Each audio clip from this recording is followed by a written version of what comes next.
बहुत सारे ऐसे मैं समाज में देखता हूँ कि वो लोग मतलब मट्टी समाधि ले लेते हैं या जल समाधि, कुछ लोग हाथ पर बांध के देखे हैं कि नदी में सीधे फेंक देता है, वो शायद वो जिंदा ही रहता है और जमीन के अंदर गाड़ दिया जाता है जिंदा ही। तो ये तो जबरदस्ती वाला हुआ ना।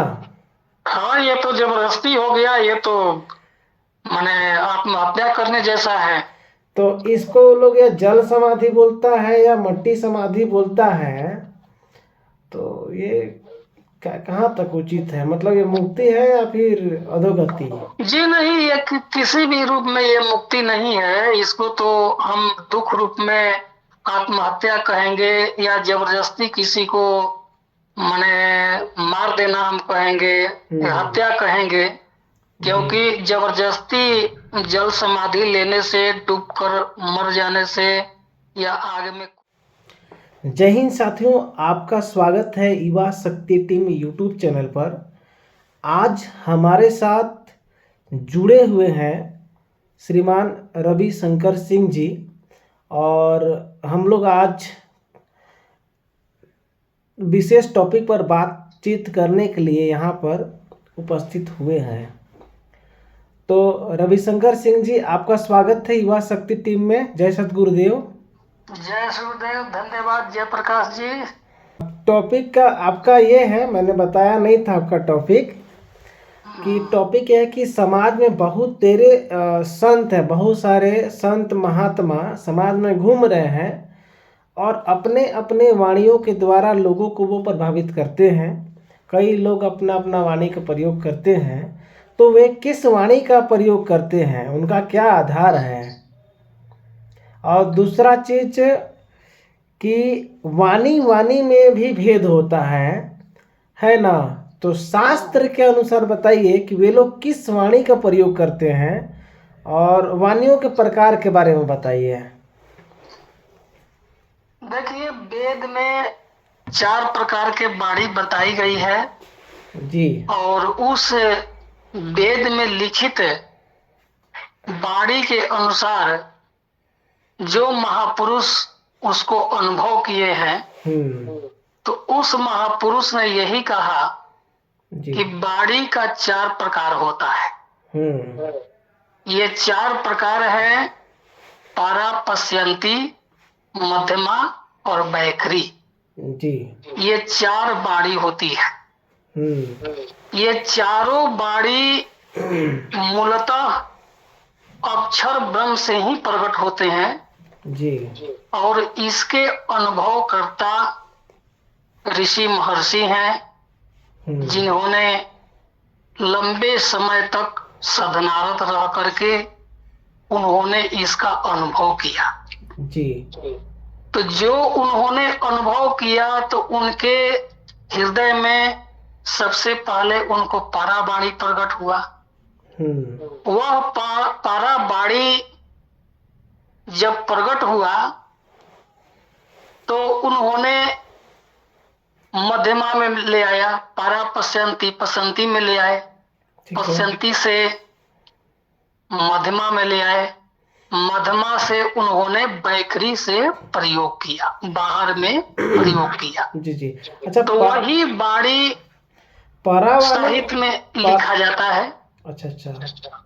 वही वाणी साहित्य में जो लिखा जाता है, या सदगुरु के जो ग्रंथ होते हैं, उस वाणी को उन्होंने प्रकट करते हैं सारे समाज के लिए।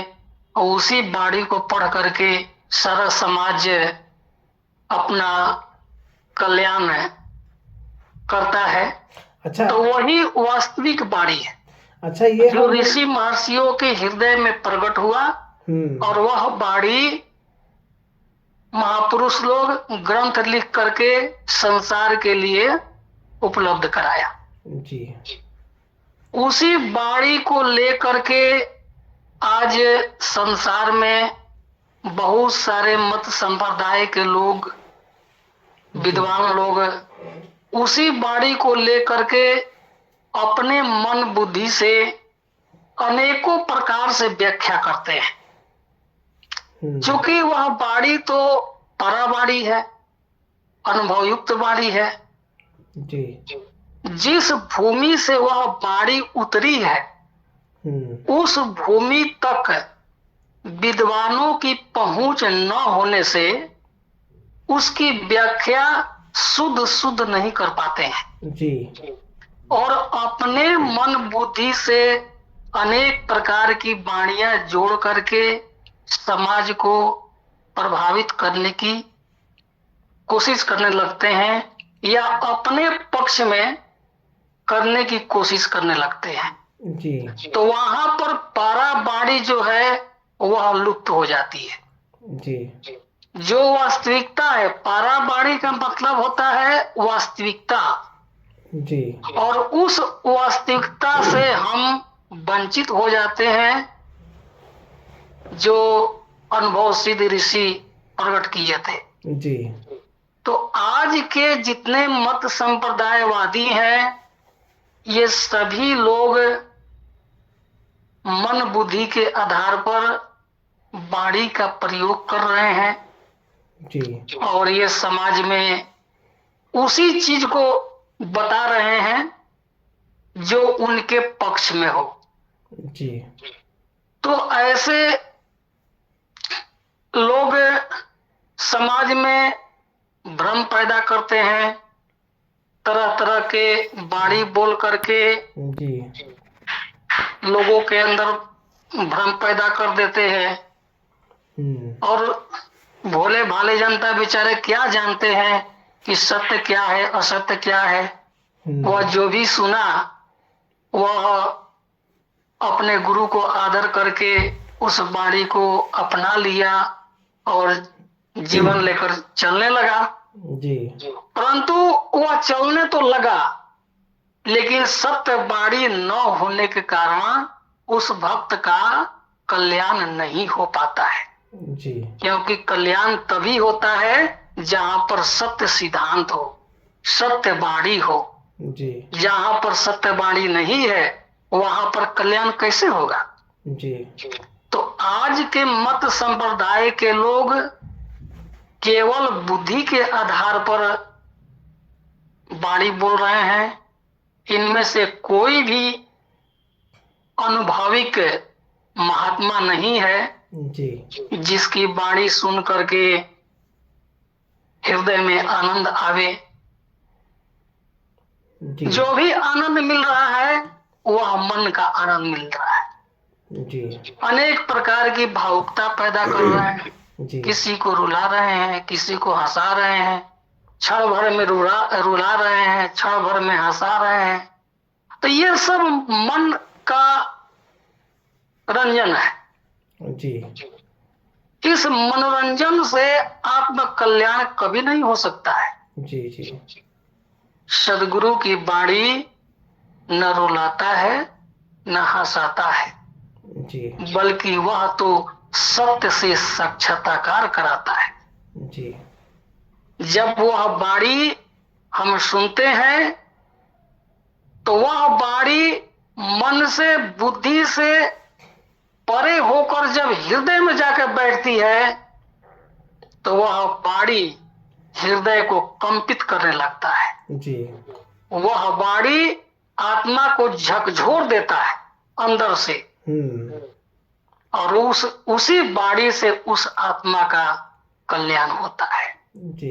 बनावटी वाणी से कभी भी कल्याण न हुआ है और न होगा। जी। तो यही है कि आज के मत संप्रदाय के लोग कोई भी अनुभविक संत नहीं है। जी। सभी लोग रटे रटाए बातों को ही बोलते हैं, कथा कहानी बोलते हैं, बीती हुई बात बोलते हैं। अनुभव की बात तो कोई बताता ही नहीं है कि अनुभव क्या है, अनुभव कैसे होता है, अनुभव की भूमि क्या है, किस ज्ञान से मुक्ति होती है, किस ज्ञान से बंधन होता है, इसका जिक्र तो वे लोग करते ही नहीं है। अच्छा, एक बार पूछना चाहेंगे कि जैसे पारा पश्चंती मध्यमा और वैखरी जिसका आपने चर्चा किया, इसमें इसमें अंतर कैसे समझा जाए कि ये परा है, ये पश्चंती है, ये मध्यमा है, वैखरी है, इसको अंतर कैसे समझे इसको? इसको अंतर देखिए, यह होता है कि जो पराबाड़ी होती है वह बोलने माने उसको बोला नहीं जा सकता है, क्योंकि वो तो पराबाड़ी है। जी। पराबाड़ी का अनुभव होता है। अच्छा अच्छा अच्छा। जब वो अनुभव आता है तब मतलब थोड़ी देर के लिए अनुभव आता है, और जब अनुभव पूर्ण रूप से आ जाता है तब उसको महर्षि क्या करते हैं कि उसे मन में बुद्धि में ले आकर के तब उसको शब्द देते हैं, शब्द को गढ़ते हैं, और तब जाकर के वह किताब में लिख करके संसार के लिए प्रकट करते हैं। तो वह हो गया पाराबाड़ी। जी। दूसरा पश्यंती बाड़ी जो है, जी। पश्यंती बाड़ी उसे कहते हैं जो पाराबाड़ी मूलाधार में उतर करके हृदय में चला गया, जी। और हृदय में जा करके वहां पर अन्वेषण किया। जी। हृदय से वह मध्यमा में आया, मध्यमा में जब आया तो वहीं पर मन बुद्धि बाड़ी उसको ठीक ठीक विवेचन किया, शब्द दिया, और तब जाकर के उसको कलम से लिख करके प्रकट किया गया। जी। तो ये हो गया मध्यमा बाड़ी। और बैखरी बाड़ी उसे कहते हैं कि जो बाड़ी किताब में लिख दी गई, जो किताब में प्रकट कर दी गई, उस बाड़ी को मन से बुद्धि से दूसरे को सुनाना, कहना, जी। समझाना, संसार के लिए माने बोलना, जी। तो इसे बैखरी बाड़ी कहते हैं, माने मुंह से बोल देना। जी जी जी। अच्छा तो पाराबाड़ी जो है वह केवल अनुभव सिद्ध महर्षि अनुभव करते हैं। जी जी। अच्छा, सदगुरु सदाफल देव जी महाराज एक हमारे भारत देश में हुए हैं। जी जी। सदगुरु सदाफल देव जी महाराज, इनके बारे में सुने हैं कि जब शरीर का इन्होंने त्याग किया था तब इन्होंने 15 मिनट तक आकाशवाणी किया था। तो जो आकाशवाणी उन्होंने किया तो वो आकाशवाणी कहाँ से कर रहे थे, वो कौन सी वाणी थी? सदगुरु सदाफल देव जी महाराज योग मुद्रा में बैठ करके अपने शरीर का त्याग किए थे। जी। और योग मुद्रा में शरीर वही छोड़ता है जिसको शरीर छोड़ने का ज्ञान हो। जी। हमारे सदगुरुदेव जी बराबर कहा करते थे कि भारत का ऋषि वही सच्चा ऋषि है जो अपने मृत्यु को अनुभव कर चुका है जी। और योग मुद्रा में शरीर छोड़ा है। जी। वही वास्तव में सच्चा ऋषि है, वही महर्षि है। तो सदगुरुदेव जी ने बराबर कहा करते थे जी कि अनुभव सिद्ध ऋषि की पहचान तभी होती है जब वह अंत काल में अपने इच्छा से योग मुद्रा में शरीर छोड़ता है। जी। और शरीर छोड़ने के बाद अपने योग बल से बाणी प्रकट करता हो। जी। तब उस योगी को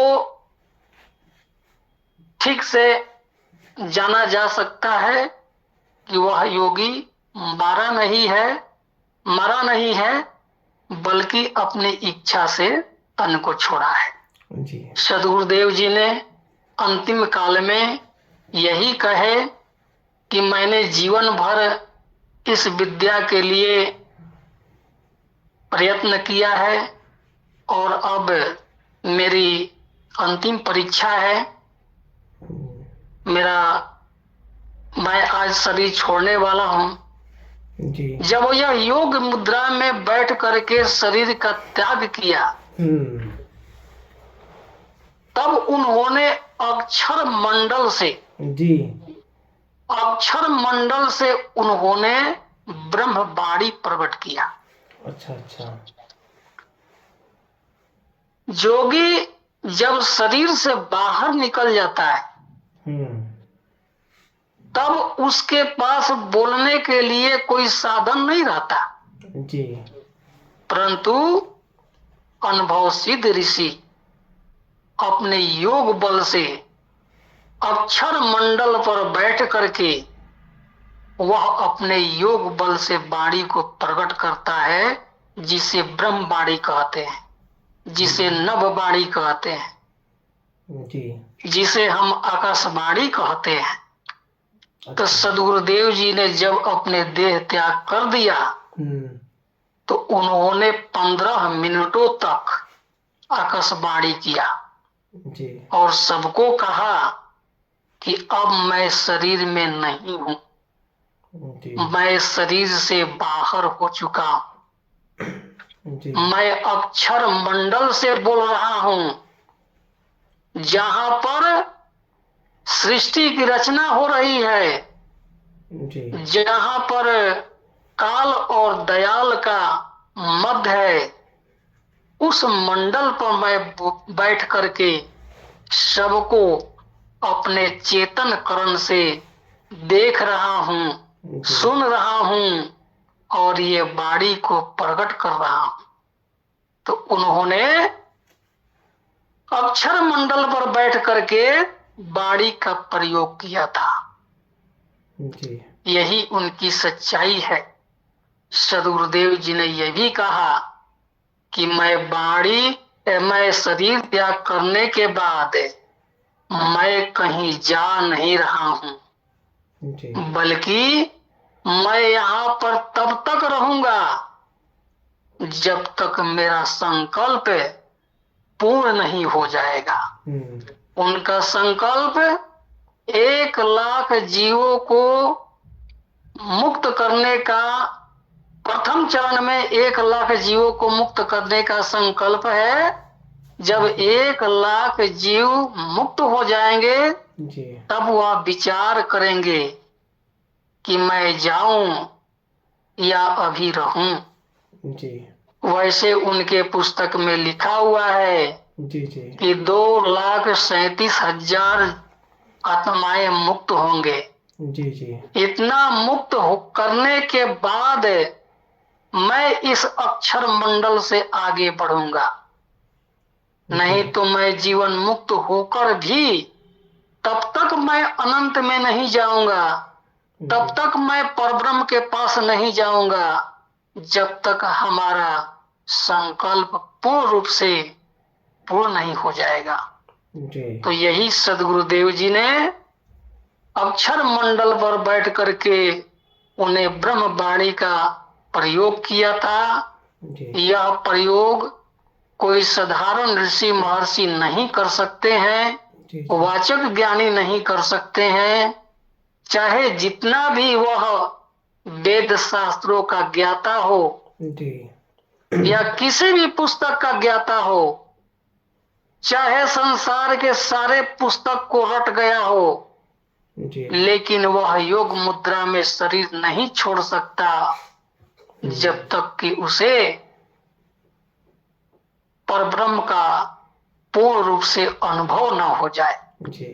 तो अनुभव से शरीर का त्याग होता है, अनुभव से मुक्ति होती है, अनुभव से आत्मा और परमात्मा का साक्षात्कार होता है। वाचक ज्ञान से साक्षात्कार नहीं हो सकता।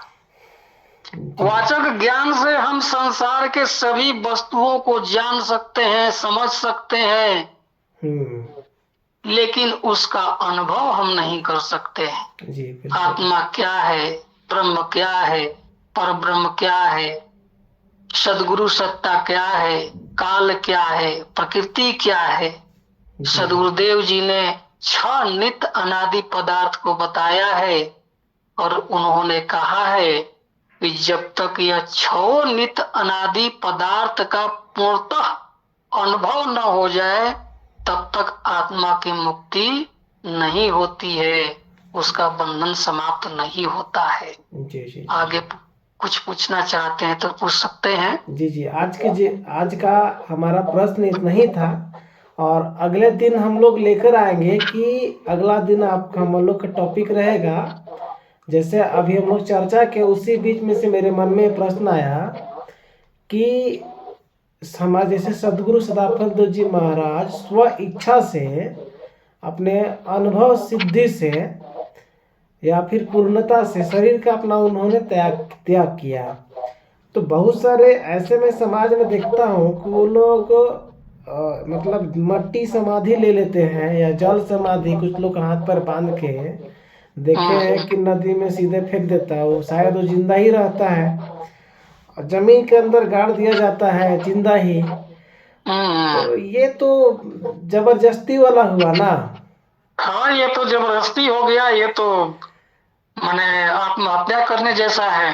तो इसको लोग या जल समाधि बोलता है या मट्टी समाधि बोलता है, तो ये कहाँ तक उचित है? मतलब ये मुक्ति है या फिर अधोगति? जी नहीं, ये किसी भी रूप में ये मुक्ति नहीं है। इसको तो हम दुख रूप में आत्महत्या कहेंगे, या जबरदस्ती किसी को माने मार देना हम कहेंगे, हत्या कहेंगे। क्योंकि जबरदस्ती जल समाधि लेने से, डूबकर मर जाने से, या आग में कूद जाने से, पहाड़ से कूद जाने से कोई मुक्त नहीं हो सकता है। क्योंकि मुक्ति तभी होती है जब कोई ऋषि अपने योग बल से, अपने अनुभव के दृष्टि में जब वो शरीर छोड़ता है, आत्म इच्छा से शरीर छोड़ता है, ज्ञान के प्रकाश में शरीर छोड़ता है और बड़ी आराम से निकलता है, तब उसकी मुक्ति होती है। ऐसे नहीं होता है कि कोई जल समाधि जबरदस्ती जा करके नदी में डूब जाए, गंगा में डूब जाए और कहे कि हमारी मुक्ति हो गई। तो ऐसा समाधि नहीं होता है। यह वैदिक सिद्धांत से, वैदिक सिद्धांत के अनुकूल नहीं है। वेद में ऐसा कहीं भी इसका जिक्र नहीं आया है कि कोई जल में कूद करके समाधि दे दे, आग में कूद के समाधि दे दे, उसे समाधि नहीं कहा जाता है। समाधि तब होती है जब हम समाधि अवस्था प्राप्त करके, जब हमारी आत्मा परब्रह्म से लव अग्निवत स्थिति को धारण कर लेता है, और जब आत्मा प्रकृति से संबंध तोड़कर जब आत्म स्वरूप में आ जाती है और ब्रह्म से एकता बना लेती है, जैसे लौ अग्निवत का उदाहरण दिया जाता है जी। तो उस स्थिति में आत्मा की मुक्ति होती है। आत्मा जब परमात्मा को पूर्ण रूप से जान ले, जब जान जाता है, तब उसकी स्थिति वही होती है जैसे अग्नि में हम लोहा को डालते हैं और वह लोहा धीरे धीरे अग्नि का रूप बन जाता है और अग्नि समान हो जाता है। उसी तरह समाधिस्थ महापुरुष जब ब्रह्म का ध्यान करते करते जब वो उस स्थिति को प्राप्त कर लेते हैं, तो उस अवस्था में योग मुद्रा में बैठ करके जब अपने आत्मा को शरीर से बाहर निकालते हैं, तो उस अवस्था में उसकी मुक्ति होती है। जी जी, आपने बहुत बड़ी बात आपने बताई, और आपका जो आपने इस चैनल पर आपने अपना महत्वपूर्ण समय दिया, उसके लिए आपको बहुत बहुत सभार धन्यवाद। जी जी, जय प्रकाश जी, आपको भी बहुत बहुत धन्यवाद जो आपने हमसे बातचीत किया जी। और मैं सभी श्रोतागणों को भी धन्यवाद देना चाहता हूँ जो हमारे वाणी को पसंद किया। सभी को मैं जय सद्गुरुदेव कहना चाहता हूँ, सभी को धन्यवाद देना चाहता हूँ। जय सद्गुरुदेव भगवान। जी जी, जय सद्गुरुदेव। जय हिंद साथियों, आप सभी को अगले वीडियो में हम मिलते हैं। तब तक के लिए आप सभी को जय सद्गुरुदेव। जय